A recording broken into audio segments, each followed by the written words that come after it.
Our session today on JLF Brave New World is Yoga in a Time of Crisis. Since the coronavirus pandemic paralyzed the world, social media has been full of people spending lockdown practicing yoga.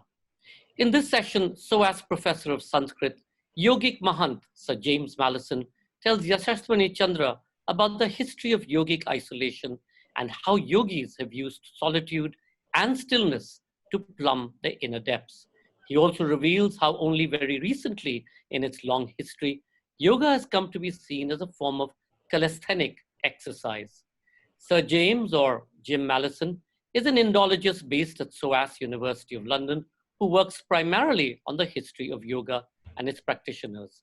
His research is informed by Sanskrit texts, art historical material, and more than a decade spent living in India with traditional yogis. He was anointed Mahant of the Ramanandi Sampradaya at the 2013 Kumbh Mela. All the way from his cave in Wiltshire. Welcome, Jim. Thank you so much for joining us. Jim today is in conversation with Yashaswini Chandra, who has a PhD in History of Art from SOAS University of London and has taught courses on Indian and Himalayan art and culture at SOAS, JNU, and Ashoka University. Her forthcoming books include The Tale of the Horse, A History of India on Horseback, and Mem Sahib's Mistresses, Maids, and Missionaries, Women of Colonial India.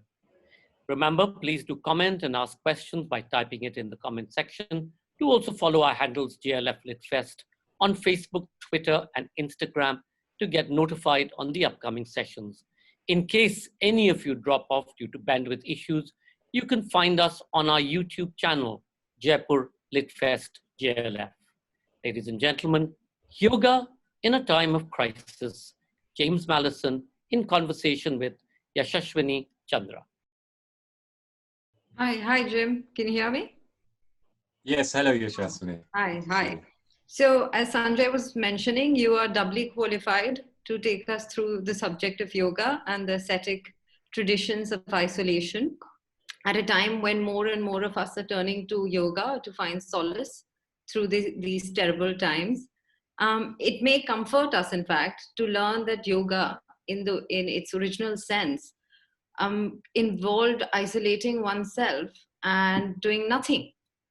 But before we move on to that, I wanted to ask you about the origins of yoga.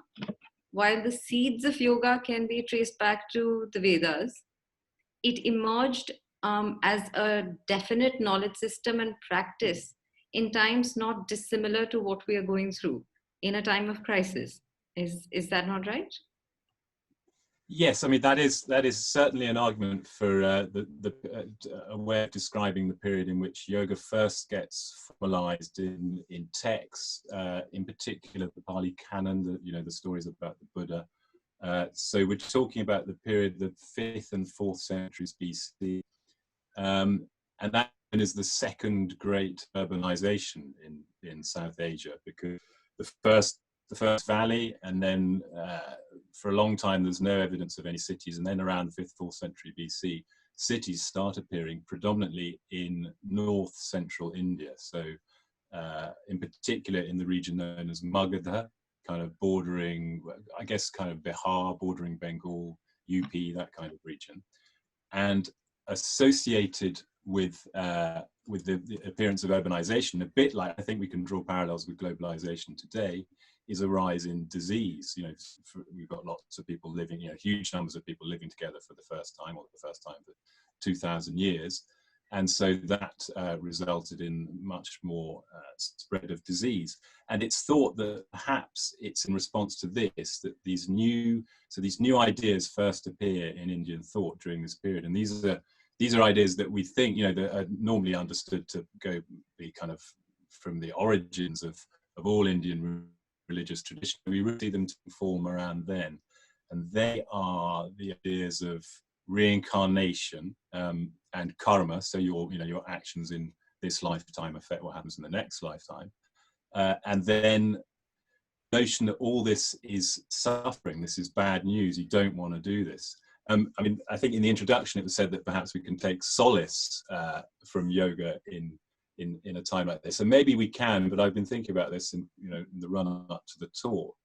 It's a pretty pessimistic worldview, though. It's founded on a very pessimistic worldview that life is suffering. And what was going on during this period, the 4th, 5th century BC, particularly in this region known as Magadha in north central India, there were lots of new religious groups kind of confronting these new questions. The question is, how do we solve this problem of suffering? And the usual answer that was given is to somehow get off the wheel of rebirth, to get enlightened. And one of the ways of responding to this was yoga. I mean, it's not quite yoga as we understand it, and we might get onto that. An important point to remember is that in that time, yoga and these practices was very much associated with kind of professional ascetics. And the classic illustration of this is the Buddha wandering around. So in these stories of his life before he gains enlightenment, he's wandering around in this area, meeting lots of different types of religious practitioners doing different things. And let's see if I can make my share screen work. There's these famous images from, how's that? Can you see that? Yes. Start play. So these images of the fasting Buddha. In fact, I was just in Pakistan last month, and so the images of the fasting Buddha are from the northwest of India, from the Gandharan tradition, probably from 2nd or 3rd century BC onwards. So what the story is at the background, and he tried everything that he saw, and he kind of does everything to the max, to the extreme, and he knows that there are people out there practicing holding their breath, fasting, and associated with that, we do also in some stories hear some sort of physical techniques. But in those days, physical techniques were all about controlling and subduing the body. So standing up for long periods, and the Buddha himself says that. He said he became a stander-up, a rejecter of seats. And then in the usual narrative, he rejects all these extreme practices. Although it seems that in some of the early Chinese translations, he doesn't. So it's the kind of debatable point about whether he rejects it all. But yeah, to get back to your question, sorry, I've rambled on a bit, but it's during this period, and some people would argue, I think it's not a question we can ever fully answer, but some people would argue that this came about as a result of urbanization and the resulting problems and suffering that came from that, amongst which was disease. So, but originally, you've made this point, and from what you've told me about the origins of yoga, originally it was more a matter of isolating oneself, and this association with exercise comes along later. Your own, I think you mentioned that your own training, you told me once, your own training as a sadhu also involved learning to do nothing. And I don't know if it also involved learning breathing exercises, postures, but you've made that point that this association between yoga and exercise is a relatively recent one, that for the longest time it just involved sort of, as you said, professional ascetics isolating themselves. Yeah, absolutely. I mean, the first sort of, until about 1,000 years ago, as I mentioned before, yoga, any physical practices associated with yoga were about kind of controlling and subduing the body, and then the rest of it was about controlling the mind. And I was reading something today, and it reminded me that a lot of when we read about yoga in early sources, it's about drawing into yourself, withdrawing your senses, putting them into your mind, and then your mind into yourself. So it's very much a process of and then around 1,000 years ago, yes, we see this whole new shift. And this is the focus of my research at the moment. I've been doing this research project for nearly 5 years, looking at the physical techniques of yoga. And what I've come to realize is that until 1,000 years ago, we have no evidence for any kind of body positive, wholesome approach to yoga. It's all in this kind of denial of the importance of the body or the materiality of the body. And then 1,000 years ago, these new techniques all start appearing, in which the body is valorized and it can be used in itself as a method, by doing certain things within the body, controlling the breath. In some traditions, the talk of kundalini and so forth. If you can make these things rise up the central channel, you can attain certain, mystical states and so forth. to go back to what you asked about my own training, yes, you know, I spent a lot of years, I have spent a lot of years living with sadhus, and a lot of the time is spent sitting around doing very little. In fact, I was, you know, on this point a few years back, it was 2010, and a friend came to stay with me at the Kumbh Mela in the camp where I always stay. He didn't speak any Hindi at all. And after a couple of days, you know, constant chants over the camp sound system of Sitaram, Sitaram, Sitaram, Jai Sitaram. He didn't know what it was. He said, what are they saying? He was joking, of course, but he said, are they saying sit around, sit around, sit around, just sit around? Because as far as he was concerned, there was nothing going on.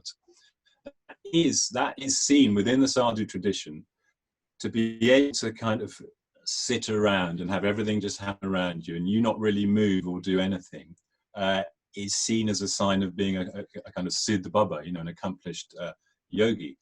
To the extent, I remember my guru would not often drink water and things like that, because he wouldn't drink very much, because he wanted to be able to sit down at his dhuni, at his fatha for long periods. But again, it's not as easy as just doing nothing. You know, there's quite a lot of training has to go into being able to do that.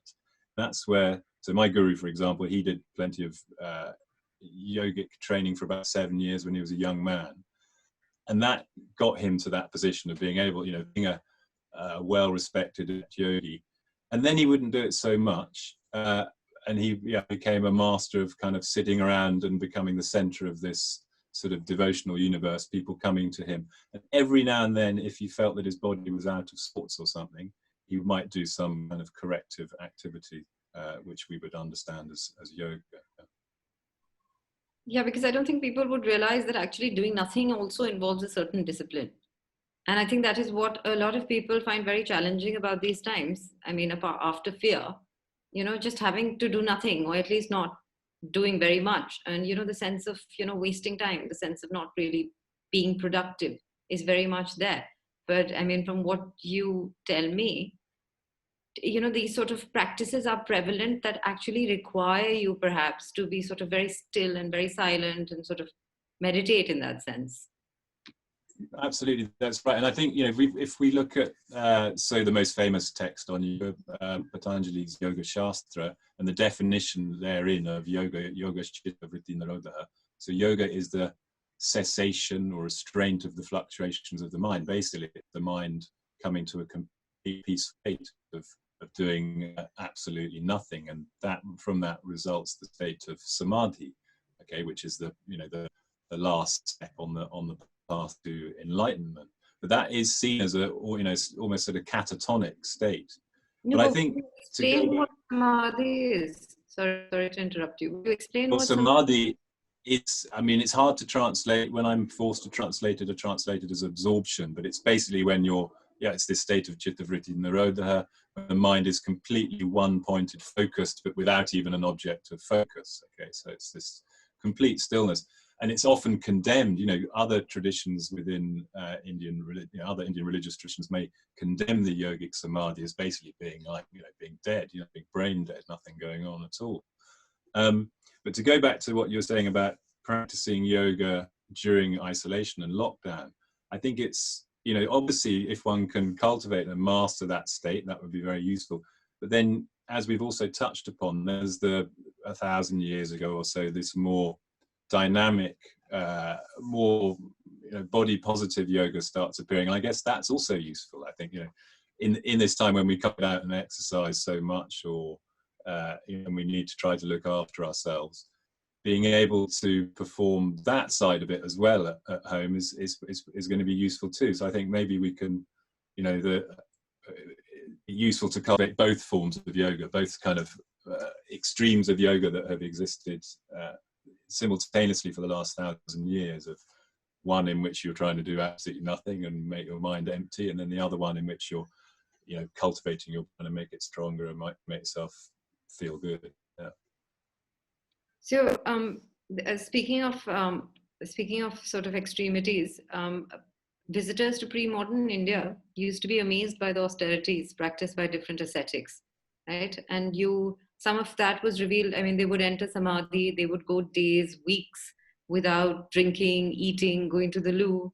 And you said, you know, some of that was revealed to be a hoax. You have in the past sounded quite skeptical about sort of the more dramatic cases. How is that kind of bodily control possible, and what is the point? You wrote an article, wonderful article that you sent me about visiting a monastery in Kutch, where the abbot to date every year annually during the Navratras goes into Samadhi for 9 days and 9 nights. So perhaps you could tell us about that, and what would be the point of that kind of meditation?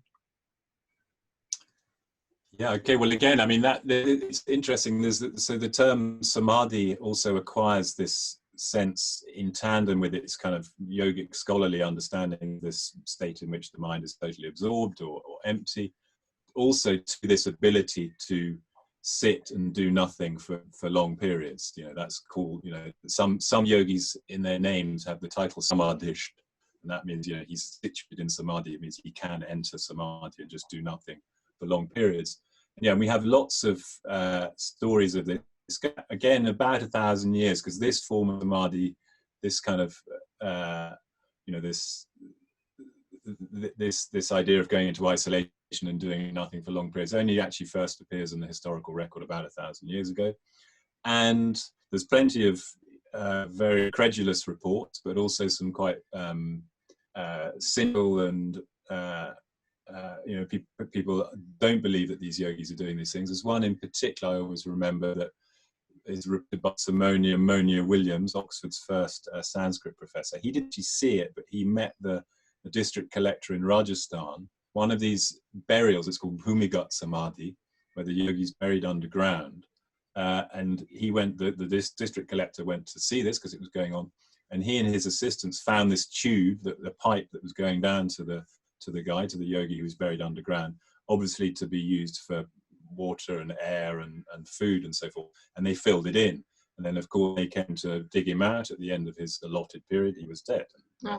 So there's a bit of that going on. And so one has to be skeptical, particularly when people are doing it for, perhaps not yogic reasons. They'll be doing it as a display in the hope of gaining some money. And I'll say a bit more about the most famous case of that in a minute, I think. But I'm not completely skeptical because as you mentioned, I went to Kutch. I first went to this monastery, Dinadhar, in Kutch in 2016 or 17, and heard about this Yogi Somnath. And how he did this thing every Navratra. So I went back the following year, so I think it was in 2018. I've got a picture. Let me see, I'll try and share the screen again. Okay, so we're back to him, but there we go. Oh yeah, I've got that sorry, you asked me about this as well. I mean, this is, the yogic training, the sort of the steps. So in the classical formulation of yoga, samadhi is the last of the 8 angas, the 8 sort of auxiliary steps on the path. And obviously you've got various things to get to be able to master that stage. And this is an image painting from a manuscript, a Persian text called the Bahr al-Khayat. The text was written around 1550. But this manuscript is very interesting because, well, firstly, it's the earliest known illustrated manuscript of yoga postures. But also it was commissioned by Prince Salim when he was in exile at his own court in Allahabad in 1602. Jahangir. Later then. Jahangir, exactly. He went on to become Jahangir.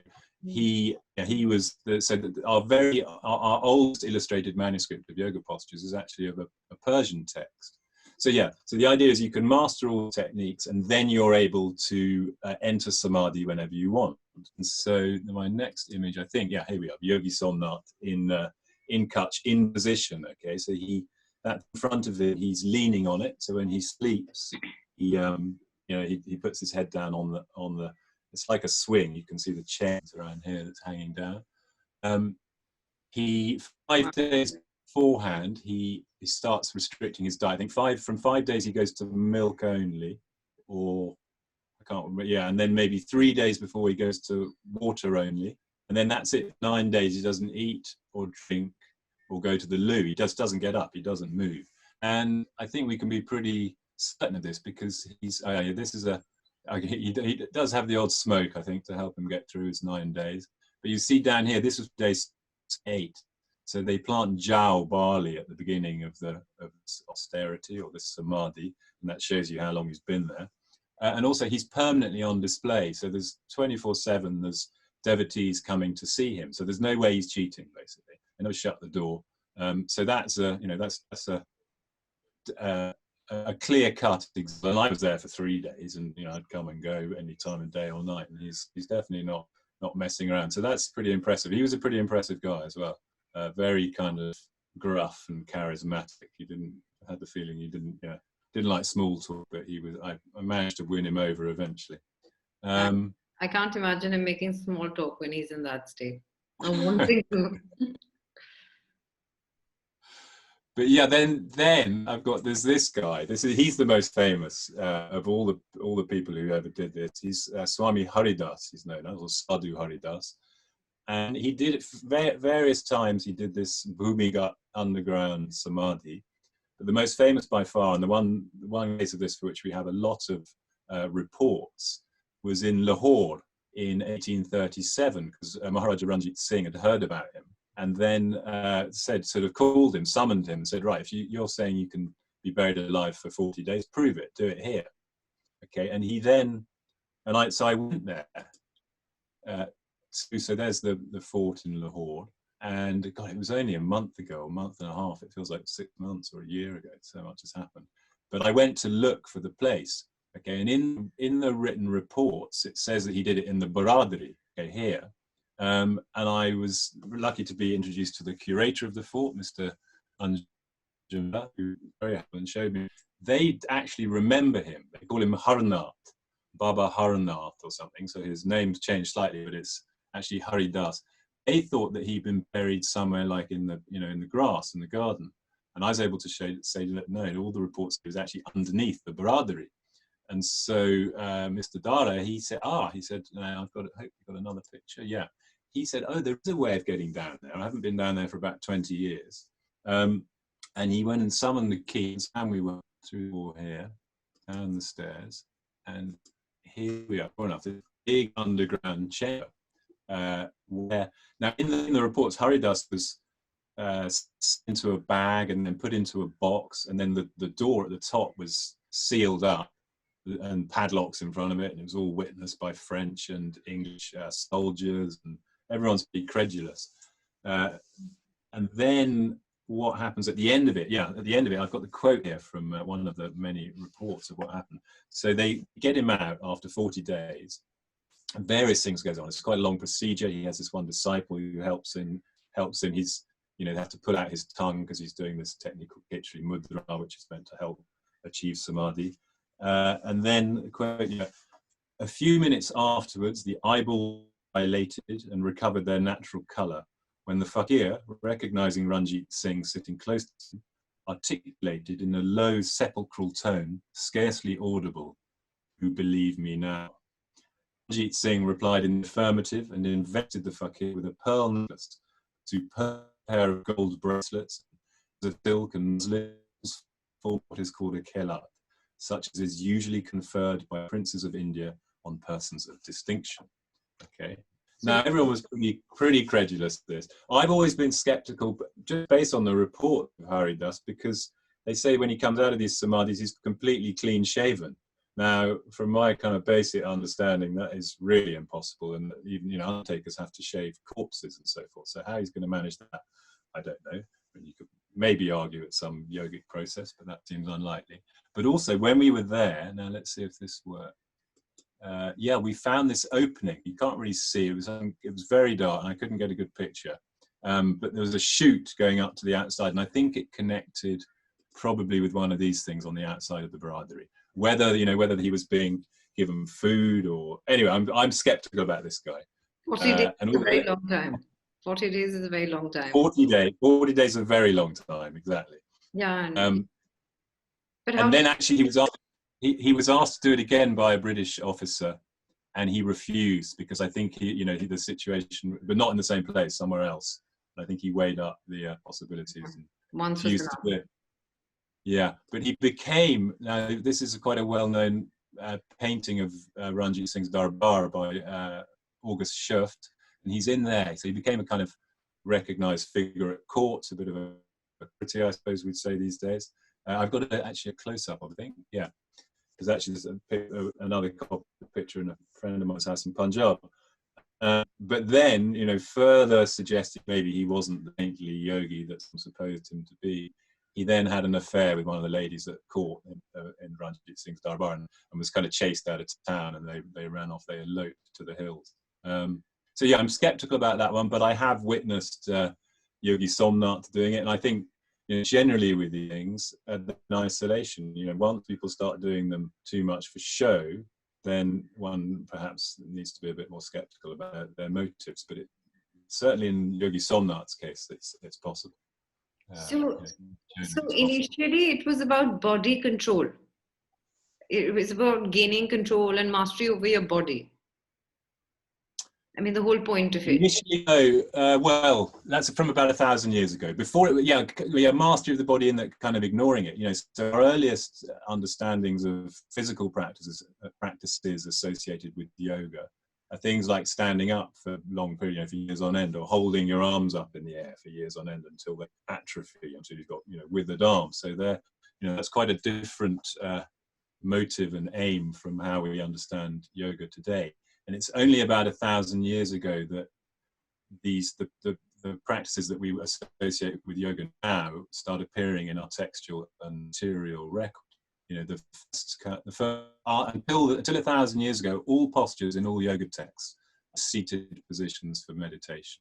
And then slowly we get this influx of kind of balancing, contortion, more complex postures, and then other strange esoteric techniques, like I mentioned with Haridas, is this technique of turning your tongue back above your palate inside your head, and you're meant to be able to access the nectar of immortality that's being secreted at the top of your head and be able to flood your body with it and keep yourself alive like that.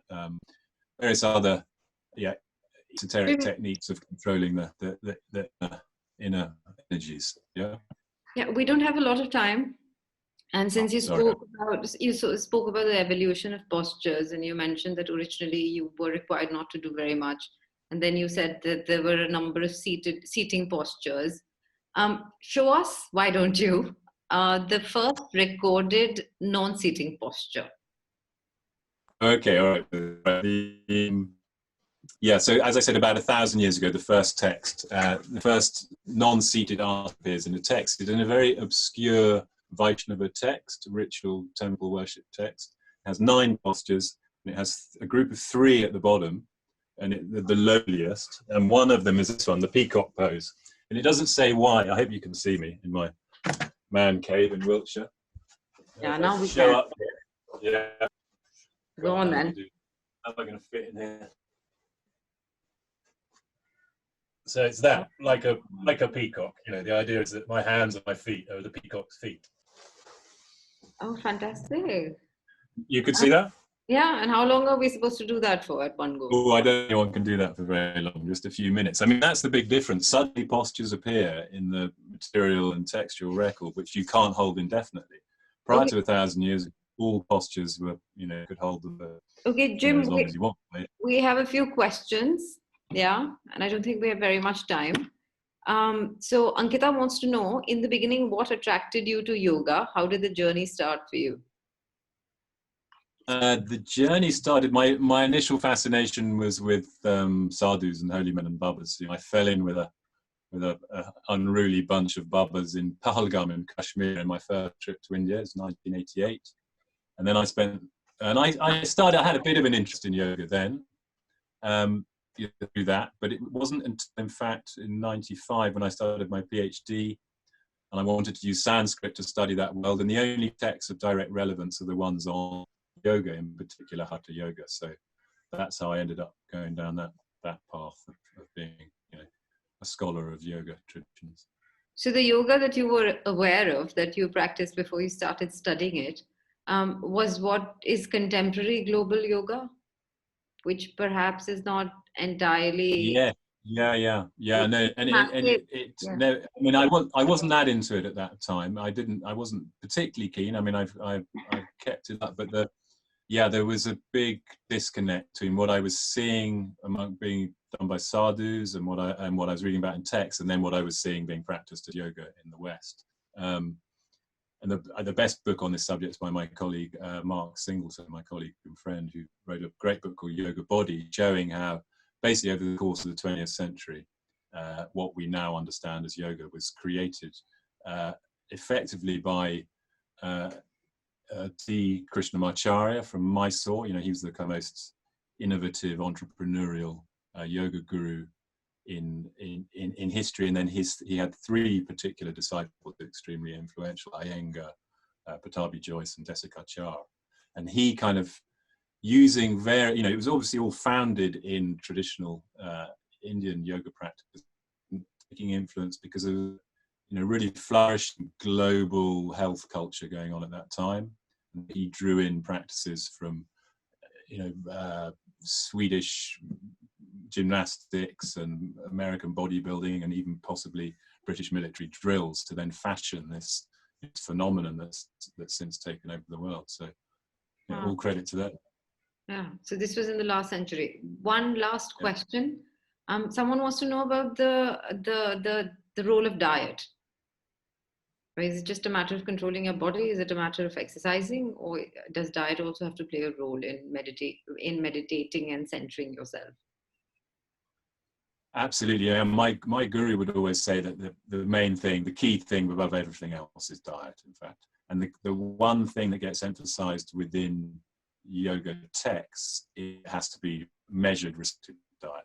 Obviously, it's understood to be, it should be vegetarian, plenty of ghee, lots of dairy products, a bit sweet, actually not too spicy, but the main thing is not to eat too much. Constant. One thing they quite often say, some texts will say, is that you should fill the stomach half with food, then a quarter with water, and then a quarter with air. But you should definitely not ever fill yourself up and not eat too much. That's super crucial, super important.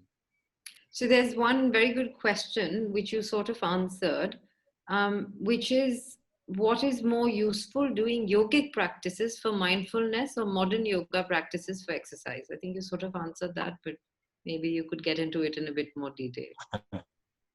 Well, that's probably more. That's a big question, isn't it? I suppose ultimately, surely mindfulness is more important than good health. Because, I suppose I think you need both, don't you? That's what I was trying to say earlier. There's these two poles of yoga. We've all frozen. Jim, can you hear? Could you hear Yasha? Yeah, I can hear you. Yeah. We can hear you. Okay. Yeah. Did you hear Yashaswini's last question, Jim? Yeah. Yes. Yeah. Sorry, I got bounced off. Go ahead. Okay, go on. Yeah, just to say, I think the two are important. Really, that's what I was trying to say. That in this, in this current situation, sort of the classical ancient yoga, in which is which is for you need to isolate yourself. You want to still the mind. You want to question, understand what life is about, and answer the question of why it all seems to be suffering. Okay, that's the pessimistic, but perhaps useful in the current situation. And on the other hand, the other facet, the other pole of yoga that developed about 1,000 years ago, which is about cultivating and looking after the body. So I think in the current circumstances, and perhaps all the time, both are useful and complementary. But I suppose the first is probably ultimately more important. Is what we need more at this time. Yeah. So being isolated is not necessarily such a bad thing. We can make something of it. Is that what you're saying? Well, I suppose we can try. Yeah. I'm not finding it that easy. Even it's strange circumstances. But yes, I think if we can if we can use the time to reflect and of course look to the future. We're going to come out of this. How can we make a better world when we come out of it as well? Yes. So there are some more questions. One is, do you practice Ashtanga yoga? Okay, well, Ashtanga yoga can mean various things. I can think of three things off the bat. Classically, it's Ashtanga yoga of Patanjali.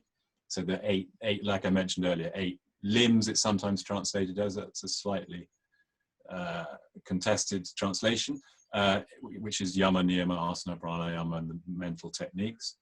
But there's also, I don't know if the question may be referring to the Ashtanga yoga that was developed by Pattabhi Jois, who was one of the pupils of Krishnamacharya, which was really influential in how yoga has developed over the last 30 years or so, in that it's very dynamic sequences of postures. But really it has no, it's a big sea change from what we know from our historical sources, in which there's no sequences, there's not really any dynamic movements until very late. So there's which do I practice? Neither. I practice something somewhere in between. I do. When I do yoga every day, and I will start off with sun salutation, Surya Namaskar. Even though that again is a very, very recent addition to yoga practice that was popularized in the 1930s, in fact, by the Maharaja of Aundh, who was called Bhavan Rao Pant, and he's credited with turning. There's no evidence prior to the 20th century of Surya Namaskar being a part of yoga practice, and it seems that when it is mentioned, all it means is just bowing down to the sun, not these kind of complicated sequences. But I do the complicated sequences because they work, they make you feel good, and I'm no kind of stickler for authenticity.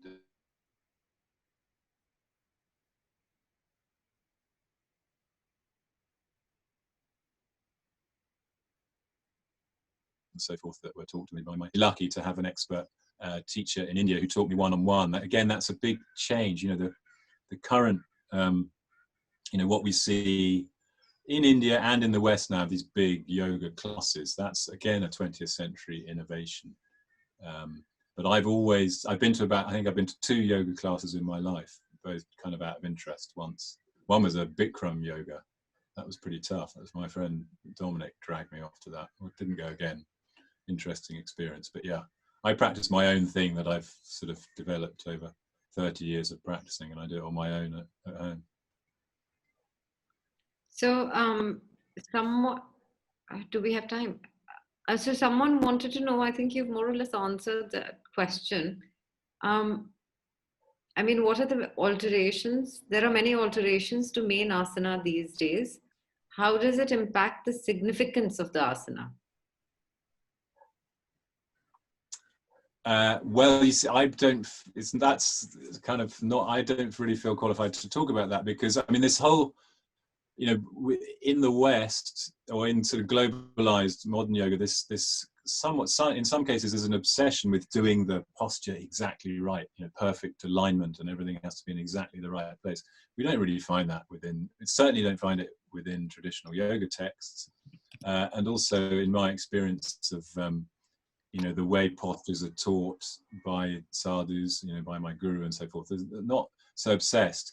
The postures are very much a subsidiary, a kind of a preliminary path on the stage. So my guru, for example, would only, every now and then, after a heavy month at the Kumbh Mela, say, he would say, "Bete bete thak jate hum log," because just from sitting around we get exhausted doing nothing, and he would then maybe do a headstand for 10 minutes. He'd said that would kind of align him, but he wouldn't have been doing postures every day.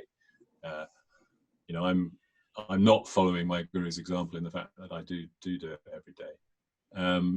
So the focus on asana, although there is some, over the last millennium, we do see in texts again, so by the 18th century, asana does become much more important within Indian Sanskrit yogic texts. So that we can't say that that emphasis is all, is from Western influence or anything like that.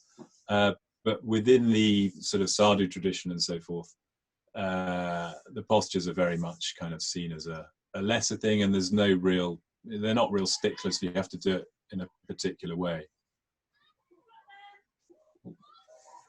Fantastic. Is that it, children? Have they had enough? Yeah, there's something going on here. I'll shut the window. Something going on. So, do you have a message for us? How can we draw upon the ancient yogic traditions and find some resilience and solace to get us through this? Well, I suppose it's definitely a good opportunity now to make use of the time and solitude that's been forced upon us to practice these things. I think the best, I am personally at the moment, I'm finding a lot of solace in my morning yoga practice just by sitting down and doing absolutely nothing. That seems to be working quite well for me in keeping my nerves not too jangled, because it's a pretty scary world out there at the moment. Yeah, no, I think the problem is that we've come to associate doing nothing with being unproductive. And I think that is extremely trying for most people, because they want to get on with their lives and they want to get on with their work schedules. And it just feels like, waste of time, a waste of life. And maybe what we need to do is use this as an opportunity to reflect.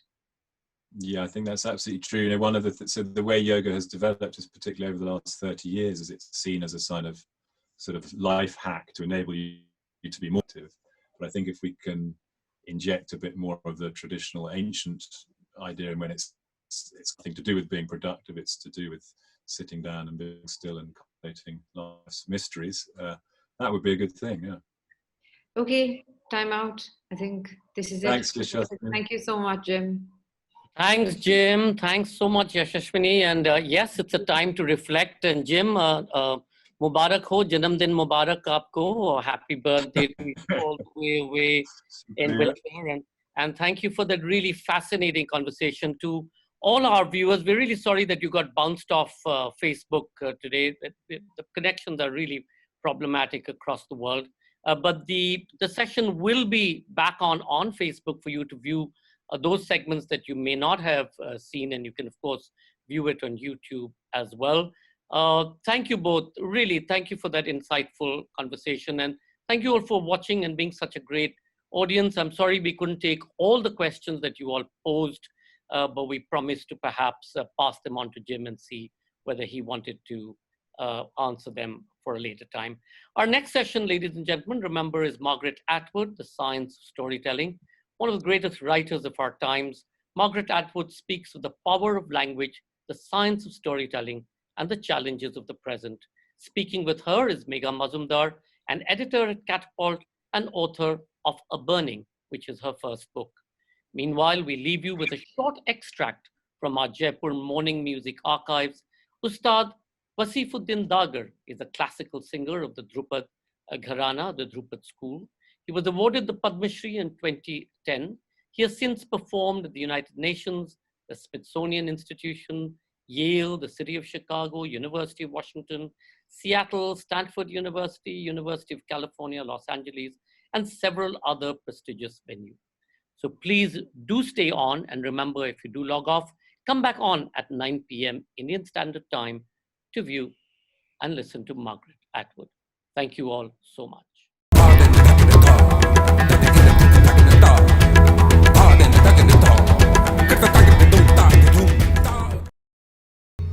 We could, expand the literature. We could take it to different corners, and through literature we get the meaning. Otherwise, this were the free tones. So this is why I say it's a combination of two what creates such a beautiful ambience of music and the word.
5, 6, 7, 8, 9, 10, 11, 12, 1, 2, 3, 4, 1, 2, 3, 4, 5, 5, 6, 7, 8, 9, 10, 1, 2, 2, 1, 2, 5, 6, 7, 8, 9, 10, 11, 12, 1, 2, 2, 3, 4, 1, 2, 1, 2, 3, 4, 5, 6, 7, 8, 9, 10, 1, 2, 3, 3, 4, 1, 2, 1, 2, 3, 4, 3, 4, 5, 6, 7, 8, 9, 10, 1, 2, 3, 4, 1, 2, 1, 2, 3, 4. बैर में कौन कौन कौन बैर बैर में भूले हो भूले हो मैंने ज्ञानी कौन कौन कौन बैर में भूले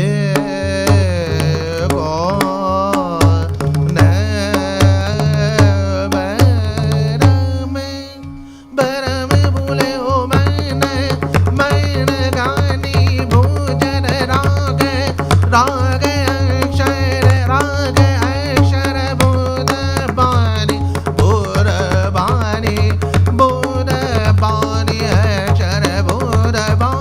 कौन बैर बैर भर में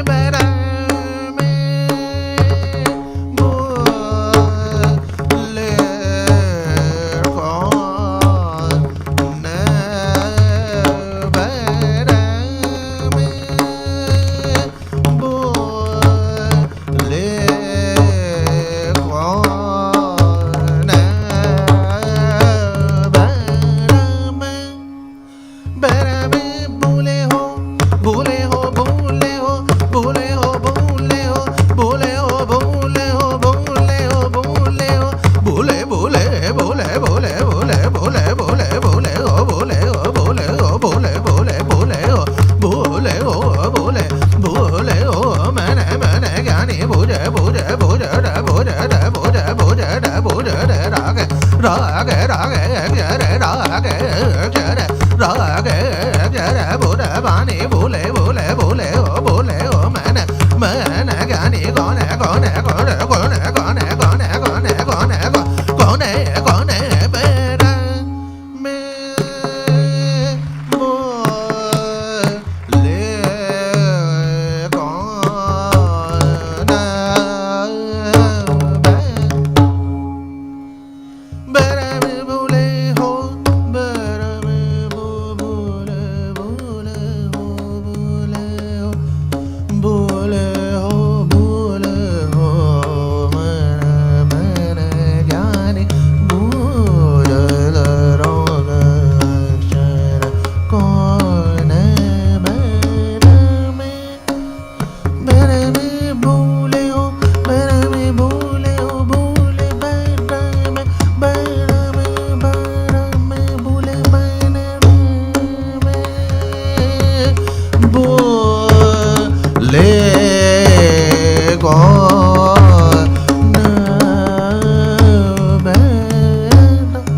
Now after explaining बैर में भूले हो बैर में कौन बैर. Now in anger कौन बैर में भूले हो कौन बैर में भूले हो भूले हो भूले हो कौन बैर में भूले कौन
na